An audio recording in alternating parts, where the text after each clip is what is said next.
Kamu sudah baca Quran ini sudah berapa kali?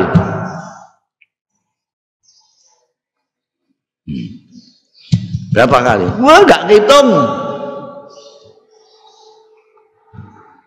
Kamu sudah pernah baca surat Al-Hujurat, surat yang ke-49 itu? Sudah pernah? Isinya apa saja?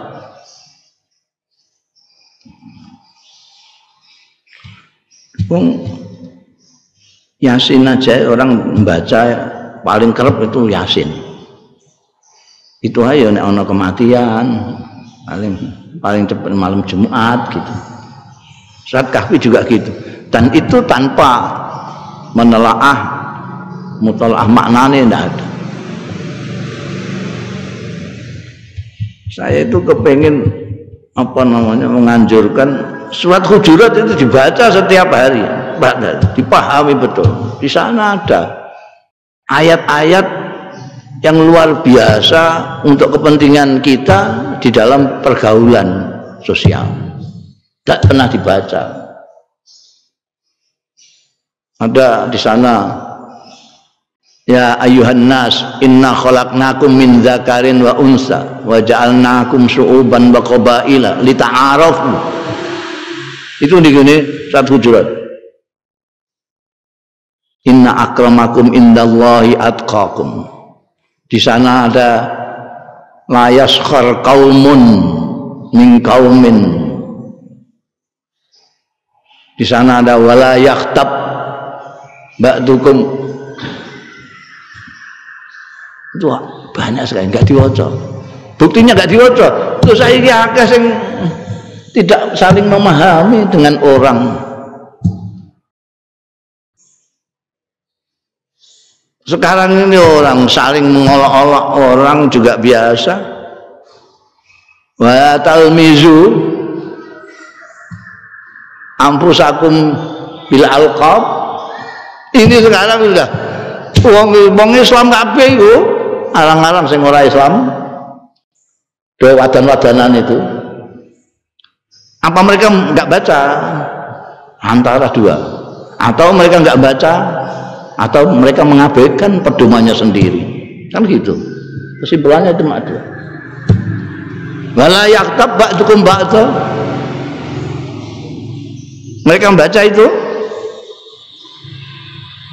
rasana-rasana menjadi tren, malah dijadekno acara, mata acara TV ya. Ya tabaktum ba'da. Ayo khibu ngantek begitu Al-Qur'an. Ayo khibu ayakula lahma akhi maita fakarihtum.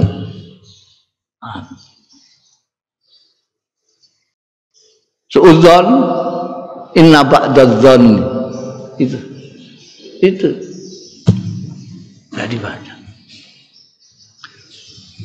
Kalau baca itu nek isih duwe isin, orang Islam itu akan malu semua dengan dirinya sendiri.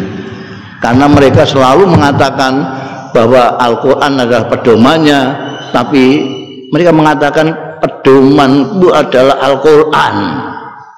Bahkan menganjurkan orang supaya kembali ke Quran, tapi kelakuannya sama sekali tidak nempel isinya Al-Qur'an.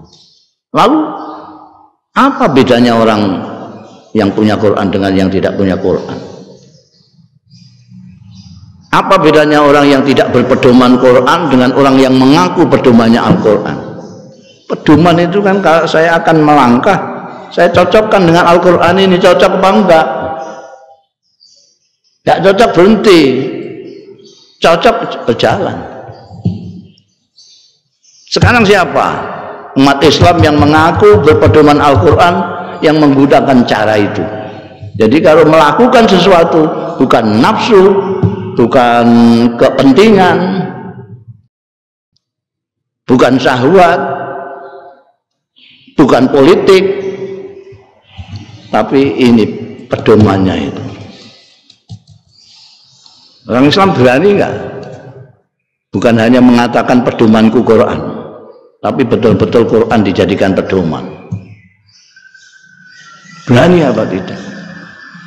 Jangankan kok yang rakyat awam itu yang namanya aja awam. Yang di atas awam ini saja kawan bisa lihat kelakuannya cocok apa enggak dengan pedomannya. Coba saiki kiai ustadz itu suruh ngaji khusus Al-Hujurat saat ini penting surat Al-Hujurat kan mata dan then Gus Bah bareng kon mulang Al-Hujurat biar viral Al-Hujurat ini dimaknani do ngaji kiai sing ngaji maca Al-Hujurat. Kalau ndak itulah iki kan pedoman. Walau sya'allah maqtatal ladzina min ba'dihim min ba'di ma ja'atuhumul bayyinat. Jadi Gusti Allah itu memang maha semau gua tenan. Memang maha semau gue. Sak karepe Gusti Allah. Kowe seneng cek ora urusan. Kowe nek gak yakin mek iki lara kabeh kowe, jantungan kowe. Kowe kepengin iki, Gusti Allah gak ngesakno. Lah kowe kan gelo. Kowe ndukung iki, Gusti Allah gak ngesakno, piye? Lara kabeh kowe. Gusti Allah nek Gusti Allah ngesakno, dawuh ayat ini, nek Gusti Allah ngesakno setelah mereka orang-orang baik yang diutus oleh Allah Subhanahu wa taala untuk menunjukkan mereka itu tidak ada yang berselisih, tidak ada. Tidak akan maktatala itu perang.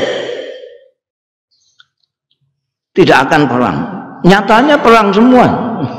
Dari dulu sampai sekarang perang terus saja. Perang dunia ke-1, 2, ke-2, ke-3, perang terus sampai dikai nomor. Mungkin dilongkas perang ke-3, ke-4 enggak ngerti.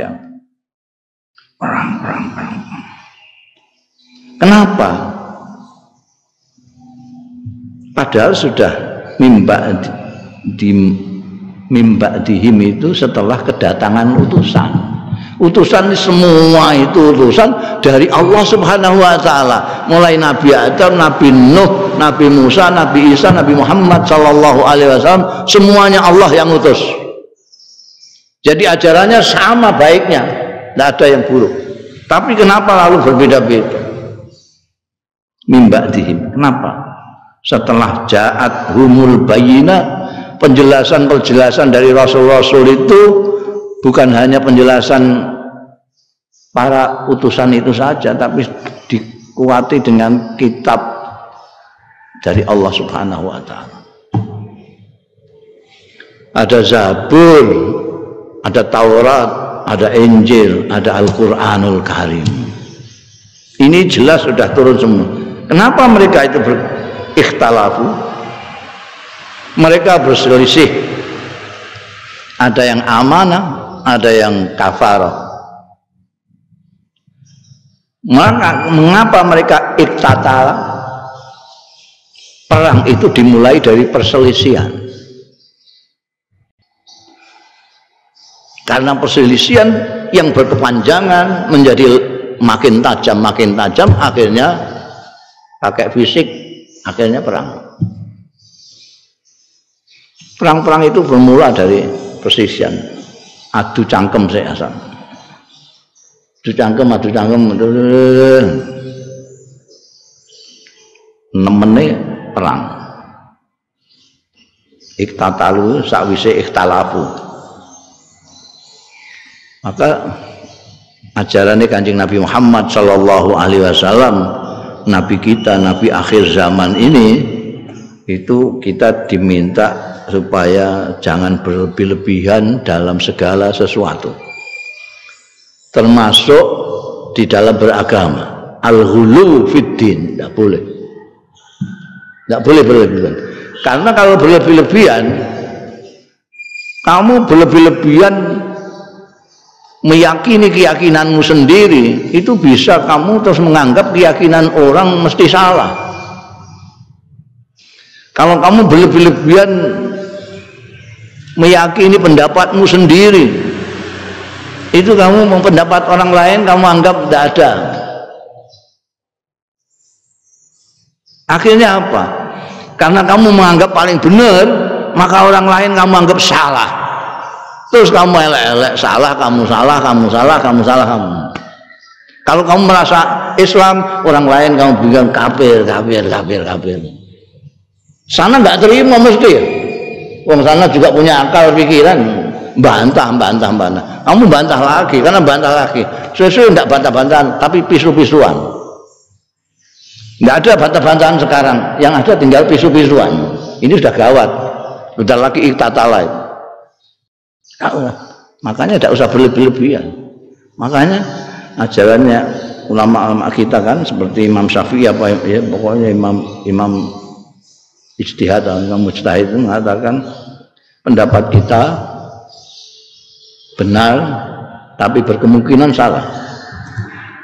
Pendapat orang salah tapi berkemungkinan benar. Itu namanya pendapat kok. Kecuali itu dawuh Allah Ta'ala, tidak bisa dimaknani apa-apa. Kalau namanya masih ijtihadiyah, pendapat itu jangan dianggap seperti dawuh Gusti Allah, itu salah-salah bisa menjadi syirik gitu. Kalau kita menganggap pendapat kita mutlak benar, itu berarti kita menyamakan dengan Allah Subhanahu wa taala. Karena yang mutlak benar hanya Allah Ta'ala. Mengapa kita memutrakkan diri kita sendiri? Karena kita berlebih-lebihan menyintai diri kita sendiri, pendapat kita sendiri, keyakinan kita sendiri. Seolah-olah orang lain salah semua. Ada orang mengkafirkan orang lain karena dia merasa paling top. Kayak orang Khawarij itu. Semua orang dianggap kafir semua, kecuali dia. Itu nggak mikir itu. Nah, ini tok sing iku kan swarga kan komplang. Isine mau ndekne tok. Mangsane swarga iku kok sak omahe ndekne ngono piye? Sing mlebu swarga ndekne tok mergo sing liyane sesat kabeh. Padahal swarga iku ardhas samawati wal ardh.